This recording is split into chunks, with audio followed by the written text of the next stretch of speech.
Shalom e bem-vindos de volta ao Israel com Aline. Hoje nós vamos conhecer alguns dos lugares mais terríveis da Terra Santa. Vamos caminhar por Geena, o Vale do Inferno, até chegar no Campo de Sangue, o lugar onde Judas termina com a sua própria vida. Então, se vocês estão preparados, vamos começar.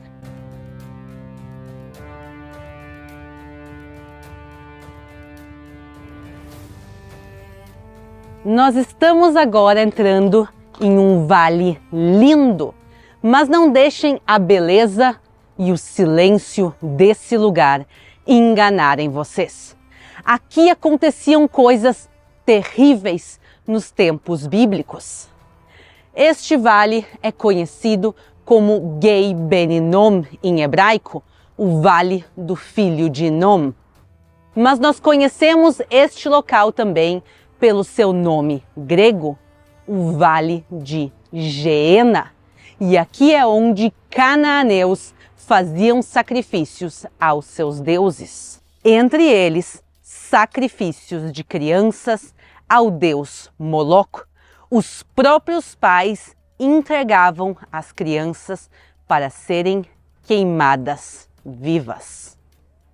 E, infelizmente, algumas pessoas do povo de Israel também seguiam essas práticas, como o próprio rei de Judá, Acaz. Mesmo com os profetas de Deus dizendo cada vez que não era aquilo que o Deus de Israel queria. E este é só o início do Vale de Geena. Agora nós vamos para a sua parte sul, que se chama o Campo de Sangue. E nós vamos entender lá por que deste nome.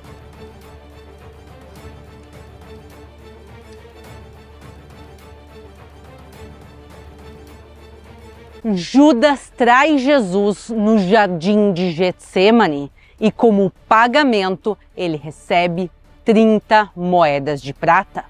Mas ele se arrepende do que ele faz e tenta devolver esse dinheiro. Mas eles não podem nem querem aceitar, porque eles não podem colocar de volta nos cofres públicos, já que isso é dinheiro de sangue. E então, com esse dinheiro de sangue, se compra um terreno no sul do Vale do Geena, o terreno que se chama até os dias de hoje como o Campo de Sangue, Hekel Dama em aramaico, que era o idioma falado pela maioria naquela época.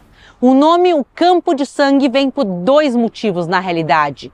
Primeiro, pelo próprio dinheiro que foi usado para comprar o terreno, e segundo, porque nesse terreno vai ser também onde Judas termina com a sua própria vida.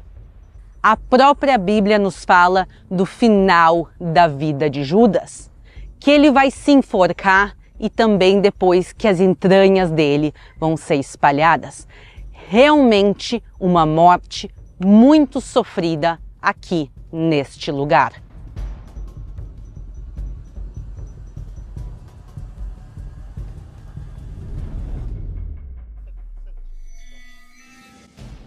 $30 moedas de prata não é pouco dinheiro e por isso eles conseguem comprar um terreno gigantesco com esse dinheiro.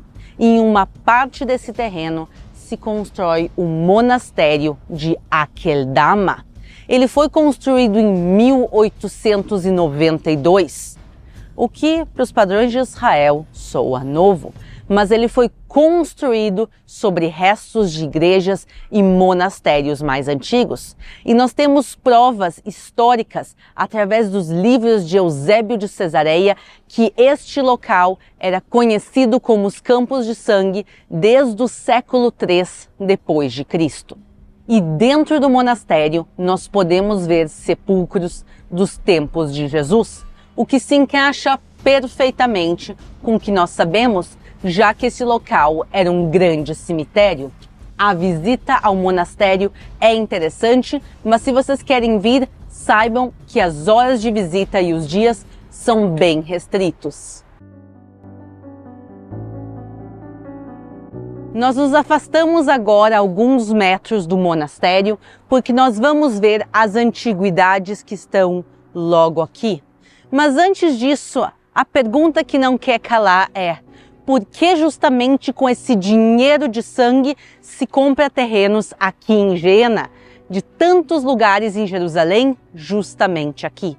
A gente pode ver aí uma questão teológica, mas também tem uma questão prática. Ninguém queria morar em Geena, ninguém queria comprar terrenos aqui. Então aqui tinham terras disponíveis naquela época. E para ser bem sincera, até os dias de hoje, a gente pode ver que ninguém mora aqui no vale. E ali atrás, no momento que o vale termina, vocês podem ver a quantidade de pessoas morando. Mas dentro de Geena, ninguém mora até os dias de hoje.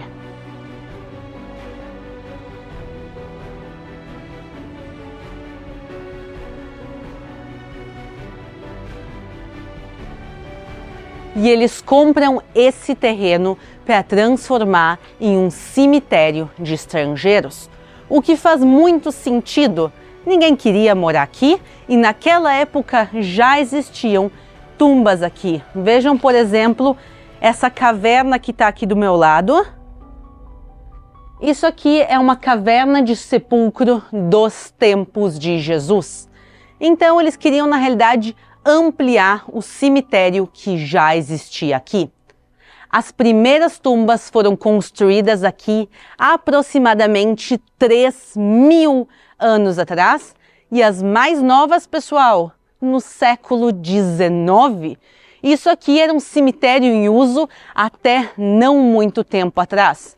Eu quero agora que vocês vejam esse edifício aqui.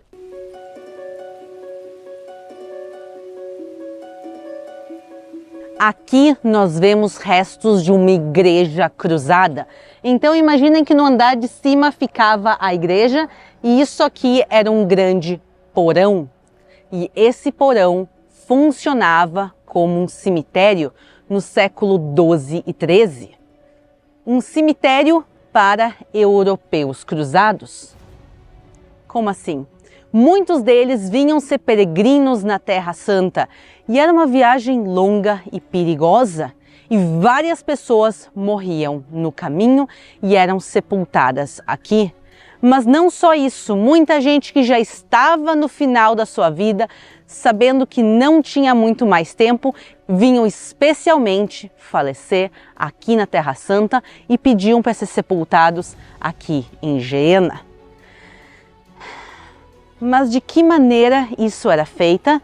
Na época que tinham muitos corpos a serem sepultados, não tinha espaço aqui para colocar muita gente de uma maneira delicada. Então eles abriam a parte de cima da igreja e os corpos eram jogados de cima a baixo. Então isso aqui era como se fosse uma vala coletiva de corpos. E eu realmente não entendo como alguém gostaria de ser sepultado aqui, de todos os lugares lindos em Jerusalém. Talvez o Monte das Oliveiras fosse melhor, até o Monte Sião, mas por algum motivo as pessoas se sentiam conectadas e queriam ser sepultados no Vale de Geena, aqui nos Campos de Sangue.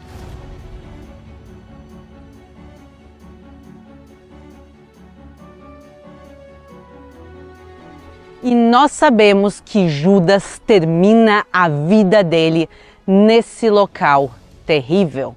Mas nós não sabemos onde ele foi sepultado, se é aqui nos Campos de Sangue ou em outro lugar. Mas nós sim sabemos de uma pessoa que está sepultada logo aqui embaixo. E essa pessoa também é responsável pela morte de Jesus. Quem é ela? Nós vamos descobrir juntos.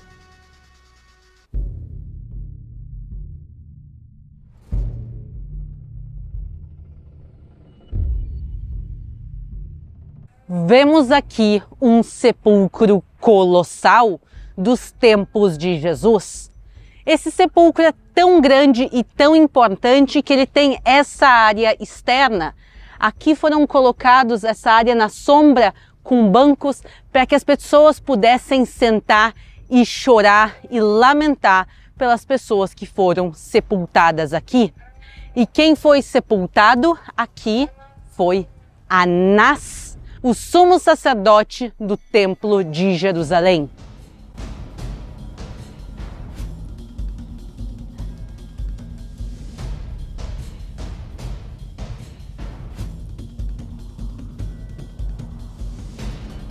Quem era Anás?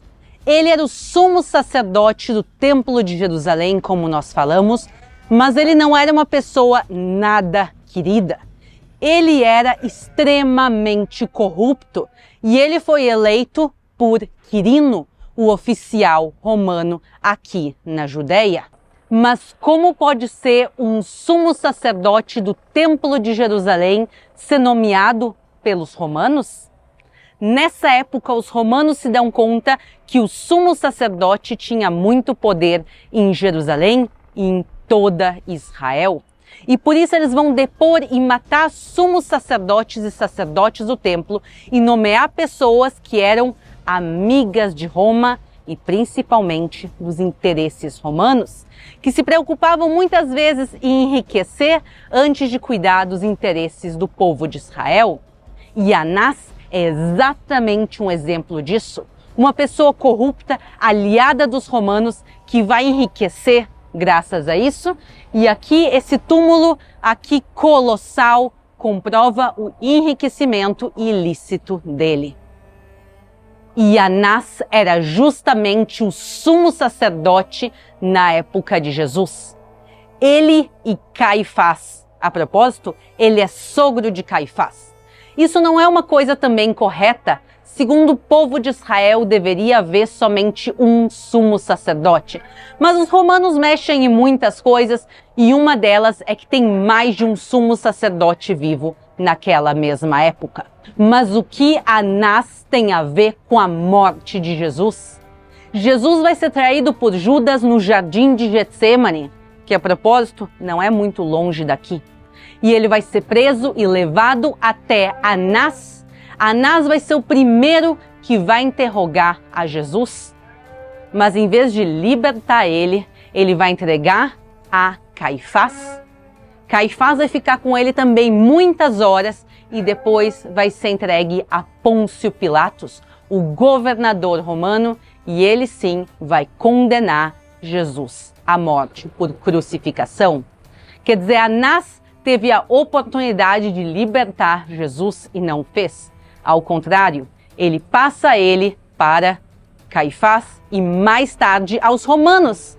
E isso faz todo sentido sabendo que eles são aliados romanos. E venham aqui pertinho comigo agora ver o sepulcro de Anás. Nós podemos ver esse sepulcro luxuoso, cavado na rocha, tudo do bom e do melhor que aquela época tinha a oferecer. O próprio teto ele é decorado como se fosse um grande sol. Mas de que adianta toda a riqueza que Anás juntou durante a vida dele, se hoje em dia ele é lembrado justamente pela corrupção e pelas coisas terríveis que ele fez também contra Jesus? O sepulcro dele continua aqui, mas vejam no que ele se transformou. Hoje em dia aqui é um estábulo de animais. A gente vê ovelhas aqui que dormem e moram dentro desse sepulcro e também camelos e outros animais circulam por aqui. Vejam o final que Anás teve.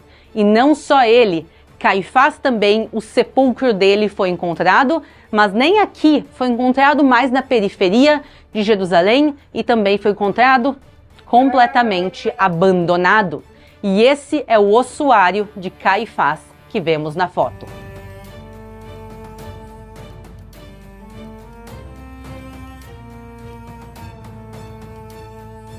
Espero que vocês tenham achado interessante o passeio do dia de hoje pelo Vale do Inferno e pelo Campo de Sangue. Eu agradeço a todos que assistiram. Quem quiser conhecer mais da Terra Santa, inscreva-se aqui no canal e deixem o like de vocês e até a próxima.